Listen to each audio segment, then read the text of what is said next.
Bismillahirrahmanirrahim. Assalamualaikum warahmatullahi wabarakatuh.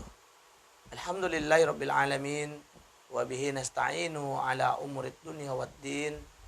Wassalatu wassalamu ala asyrafil anbiya'i wal mursalin nabiyina Muhammadin wa ala alihi wa sahbihi ajmain, amma ba'd.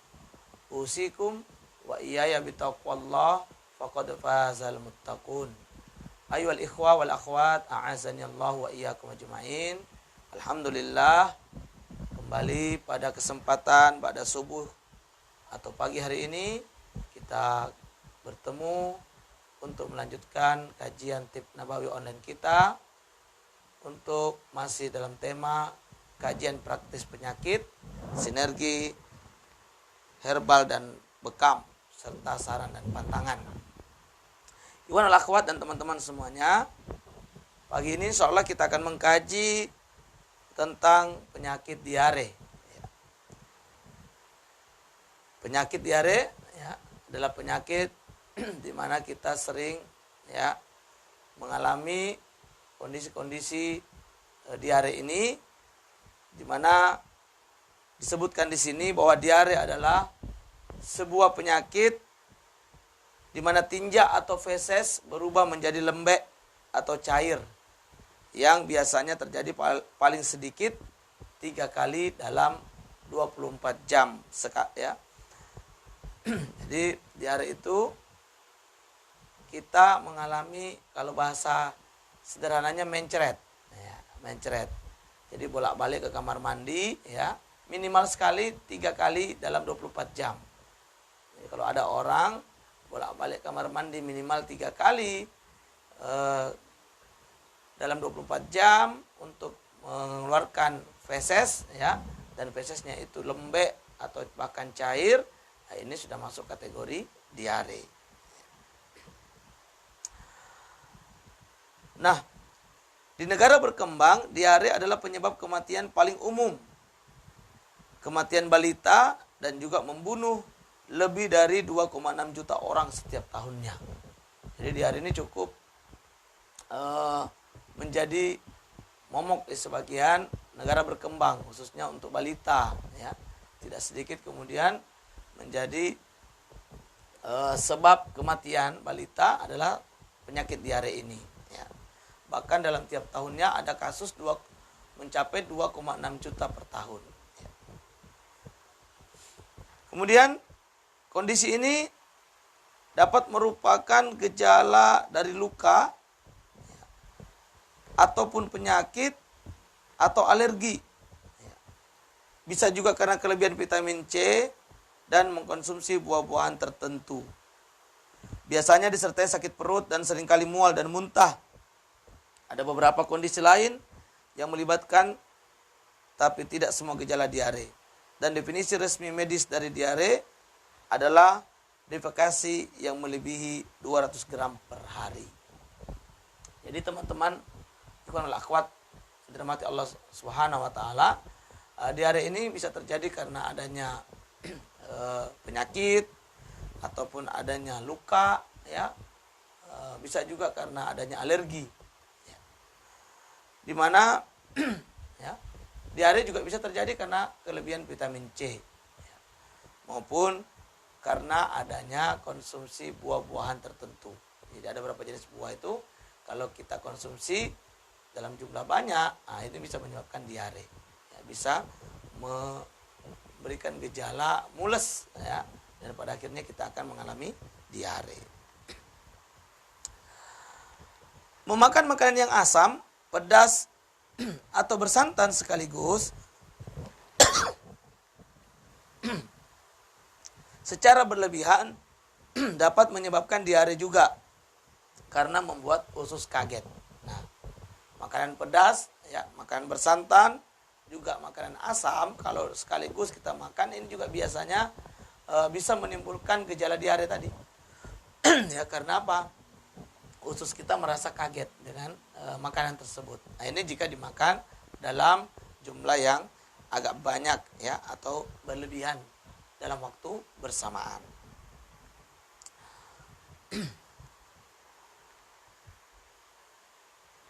Baik teman-teman, ikhwanul akhwat yang dimuliakan oleh Allah Subhanahu wa taala, ya. Diare kebanyakan disebabkan oleh beberapa infeksi virus, tetapi juga seringkali akibat dari racun bakteria. Dalam kondisi hidup yang bersih dan dengan makanan mencukupi serta air yang tersedia, pasien yang sehat biasanya sembuh dari infeksi virus umum dalam beberapa hari dan paling lama 1 pekan. Ya. Jadi kalau orang terserang diare, namun dia dalam kondisi bisa menjaga kebersihan, ya, bisa cukup makan, dan juga cairan atau air pun tersedia, insya Allah, ya, ini cepat sembuhnya. Ya. Biasanya tidak butuh waktu lama, ya, paling lama sepekan, diare ini bisa ditangani dengan baik. Ya. Namun untuk individu yang sakit atau kurang gizi, diare dapat menyebabkan dehidrasi yang parah dan dapat mengancam jiwa bila tanpa perawatan. Adapun kondisi-kondisi misalnya orang itu memang secara kondisi fisiknya kurang sehat, ya. Lalu kemudian dia kurang gizi, ya. Jika terkena diare ini berbahaya, ya. Ini bisa parah kondisinya, bahkan bisa mengancam jiwanya, ya.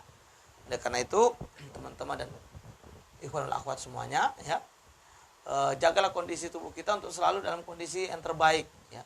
Kondisi yang sehat, kondisi yang cukup gizi, kondisi yang cukup nutrisi, ya, cukup vitamin, cukup olahraga, ya, cukup istirahat, agar tubuh kita, ya, kuat di dalam melawan virus maupun bakteria yang jahat yang bisa menyebabkan kita mengalami gangguan kesehatan.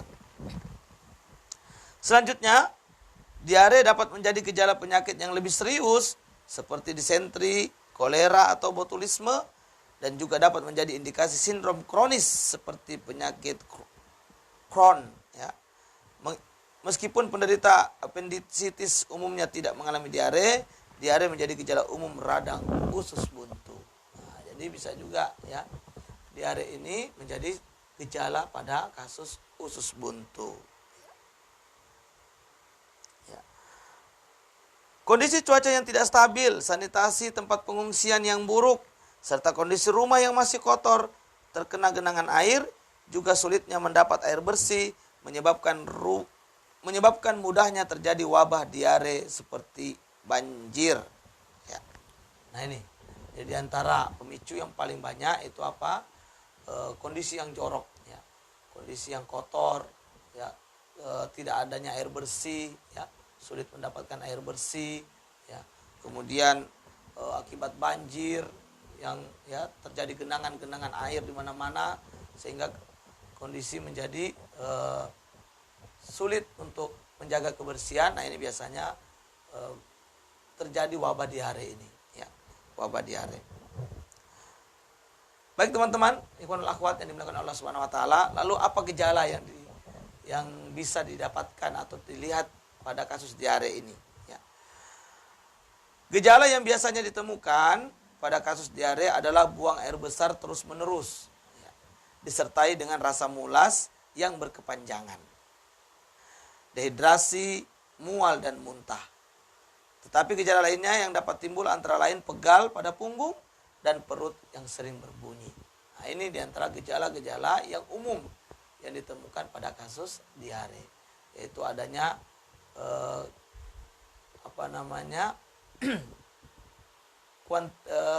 kuantitas, ya, buang air besar yang lebih sering, ya. Di dalam sehari bisa berulang-ulang, ya, berulang-ulang keluar masuk kamar mandi untuk buang air besar. Kemudian ini bisa juga disertai rasa mules yang berkepanjangan di perut, ya. Dan kemudian karena sering buang air besar bolak-balik, ya, ini menyebabkan dehidrasi, ya. Orang yang diare terlihat lemas, ya, bahkan terlihat kadang-kadang pucat karena mengalami dehidrasi. Bahkan di sebagian kasus ada yang sampai muntah, ya, mual dan muntah.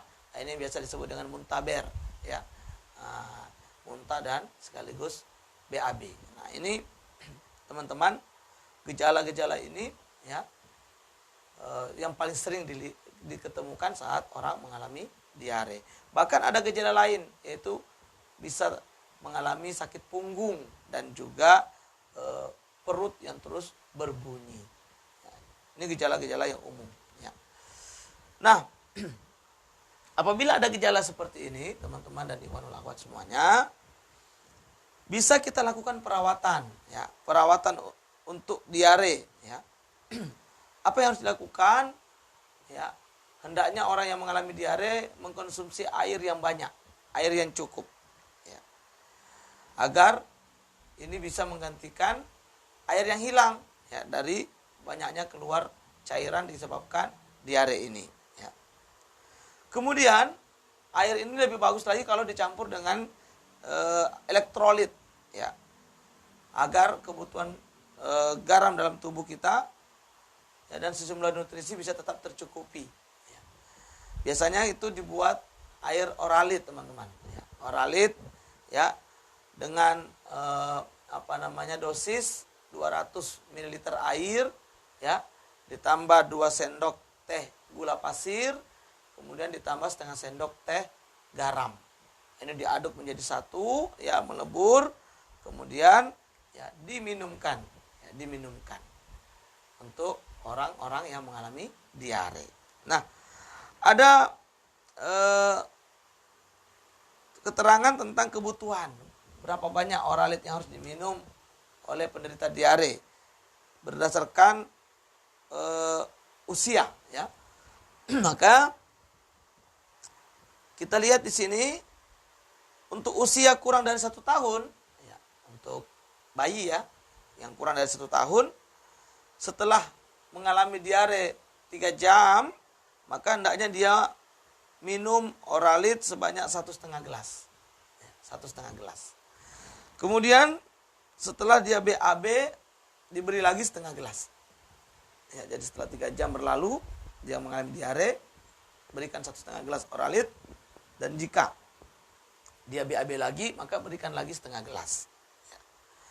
Adapun untuk usia 1 sampai dengan 4 tahun balita, ya, maka setelah 3 jam dia mengalami diare diberikan 3 gelas oralit. Dan kemudian setelah dia BAB diberi lagi 1 gelas. Sedang untuk usia 5 sampai 12 tahun, setelah 3 jam mengalami diare, dia diberi 6 gelas oralit, dan kemudian setelah dia BAB diberi 1,5 gelas oralit lagi. Adapun untuk dewasa, ya, jika mengalami diare setelah 3 jam, maka berilah oralit sebanyak 12 gelas. Dan apabila dia BAB kembali, beri 5 gelas. Inilah diantara kadar, ya, ukuran konsumsi oralit yang bisa diberikan pada penderita diare berdasarkan umur dari penderita itu. Ya. Nah, ini penanggulangan yang paling mudah untuk diberikan kepada penderita diare. Ya, sebaiknya segera diberi minum oralit, ya, agar cairan tubuh tetap terjaga. Lalu beberapa cara penanggulangan diare antara lain jaga hidrasi dengan elektrolit yang seimbang. Ini merupakan cara paling sesuai di kebanyakan kasus diare, bahkan disentri. Mengkonsumsi sejumlah besar air yang tidak diseimbangi dengan elektrolit yang dapat dimakan dapat mengakibatkan ketidakseimbangan elektrolit yang berbahaya. Dan dalam beberapa kasus yang langka dapat berakibat fatal, ya, atau disebut dengan keracunan air. Jadi minumlah air yang sudah dicampur dengan elektrolit sehingga cairan tubuh kita tetap terjaga. Yang kedua, mencoba makan lebih sering tapi dengan porsi yang lebih sedikit, frekuensi teratur, dan jangan makan atau minum terlalu cepat. Nah, ini juga bisa dilakukan, ya. Makannya lebih sering tapi jumlahnya lebih sedikit, ya. Dan frekuensinya teratur, ya. Ini bisa membantu menjaga kondisi di saat kita diare. Yang berikut, cairan intravenus. Kadangkala terutama pada anak-anak, dehidrasi dapat mengancam jiwa dan cairan intravenus mungkin dibutuhkan, ya. Ini biasanya memang orang diare itu dibawa ke IGD, ya, untuk dilakukan infus cairan, menambahkan cairan ke tubuh supaya tidak dehidrasi. Yang berikutnya terapi rehidrasi oral, meminum solusi gula atau garam yang dapat diserap oleh tubuh. Ya. Selanjutnya menjaga kebersihan dan isolasi. Kebersihan tubuh merupakan faktor utama dalam membatasi penyebaran penyakit. Ya teman-teman, dan akhwat semuanya, bahwa ya untuk menjaga kesehatan dan menjaga diri dari terserang diare, ya kita perlu menjaga kebersihan. Dan kebersihan ini memang hal yang tidak bisa lagi ditolak ya. Kebersihan adalah sesuatu yang mutlak yang harus kita jaga. Ya. Dimulai dari kebersihan diri, ya kebersihan, bahkan kebersihan hati dan pikiran, ya kebersihan lingkungan, ini sangat penting sekali. Lalu apa tanaman obat kira-kira yang direferensikan untuk kasus diare ini? Teman-teman dan ikhwan wal akhwat semuanya, di antara tanaman yang perlu dikonsumsi di saat diare, yang pertama adalah kita konsumsi anti diarenya, yaitu bisa dengan kunyit putih. Selanjutnya antibakteri, yaitu dengan tapak liman, dan selanjutnya anti diare yang lain yaitu mimba. Ini 3 herbal yang bisa membantu proses penyembuhan diare. Bisa juga dibantu dengan misalnya konsumsi air teh pekat, ya. Atau juga arang dapur. Ini bisa membantu, ya, membuat feses menjadi padat kembali, ya. Termasuk juga dengan daun jambu klutuk, ya, daun jambu biji. Ini juga sangat membantu proses penyembuhan diare, ya. Selanjutnya, pantangan apa yang harus dihindari, ya, dari makanan, ya, bagi penderita diare. Di antaranya bawang putih. Ini hendaknya dihindari dulu karena ini bisa menghasilkan gas di dalam perut. Ya. Memakan bawang putih bisa memperparah penyakit diare Anda. Ya. Yang kedua, kopi. Ya. Kopi ini, ya, jika orang mengalami diare, maka bisa menimbulkan rangsangan, ya. Maka hendaknya dihindari dulu, ya, dihindari dulu. Rangsangan pada usus, ya, pada perut, sehingga bisa menyebabkan kondisi semakin parah. Kemudian jeruk nipis. Ya, jeruk nipis ini bersifat bisa memicu gas dalam perut sehingga melancarkan buang air besar, ya. Nah, jika diare, ya tidak boleh lagi dilancarkan. Dengan otomatis orang diare itu sudah lancar, ya, BAB-nya. Maka hindari dulu jeruk nipis. Buah leci, ya. Buah leci juga bisa memicu diare jika dikonsumsi dalam jumlah banyak. Kubis, ya. Kubis juga bisa memicu produksi gas dalam tubuh manusia. Keadaan ini dapat memperparah penyakit diare. Kacang-kacangan, ya. Ini juga harus dihindari ketika kita diare. Susu, ya. Susu, ya. Ini perlu dihindari karena juga dia bisa memicu, ya. Sebagian orang bisa mual, ya. Sebagian orang bisa mengalami kondisi yang tidak nyaman di saat dia konsumsi susu, apalagi di saat dia diare, ya. Yang berikutnya, makanan pedas dan berminyak. Ini juga perlu dihindari karena kita tahu makanan pedas dan berminyak ini sangat cepat membuat perut kita atau usus kita kaget sehingga kita bisa mengalami mules dan pada akhirnya bisa menyebabkan diare, ya, yang justru bertambah parah. Ya. Inilah pantangan-pantangan, ya, yang harus diperhatikan di saat seseorang mengalami diare. Selanjutnya, apa sinergi bekam yang bisa kita lakukan pada penderita diare? Bisa nggak dibekam? Teman-teman, bukan akhwat semuanya, diare ini juga bisa dibantu dengan sinergi bekam. Selain herbal yang sudah kita sebutkan tadi, maka bisa juga dibantu dengan bekam, ya, pada punggung, ya. Ini jika kondisi si sakit dalam kondisi masih stabil, dalam artian apa? Tidak mengalami dehidrasi berat, ya. Kalau mengalami dehidrasi berat, ini tidak boleh. Kenapa? Karena pada pembekaman akan dikeluarkan darah, ya. Nah, ini darah adalah cairan juga. Nah, dikhawatirkan dia akan mengalami fisik yang lemah, sehingga kalau dikeluarkan darah dia akan pingsan. Maka pada kasus diare ini pembekaman dilakukan pada saat kondisi belum parah, dalam artian tidak mengalami dehidrasi, ya. Di mana titik bekam yang bisa kita berikan? Titik bekam yang bisa diberikan yaitu pada titik kahil. Ini yang pertama, ya. Selanjutnya di titik belikat 5 atau 7 jari di bawah kahil, di kiri kanan daripada ruas tulang belakang 1 jari jaraknya. Dari ruas tulang belakang. Kemudian di titik sejajar siku 1 jari di atas siku, ini sejajar dengan titik belikat tadi, sama-sama 1 jari dari ruas tulang belakang kiri dan kanan, ya. Kemudian 1 titik di pinggang tepat di belakang pusat, ini pas tepat di atas ruas tulang belakang, ya. Dilakukan pembekaman di 6 titik ini, maka insya Allah akan membantu mempercepat pemulihan penyakit diare atau cirit birit ini. Ikhwan wal akhwat dan teman-teman semuanya, inilah sinergi bekam yang bisa kita lakukan.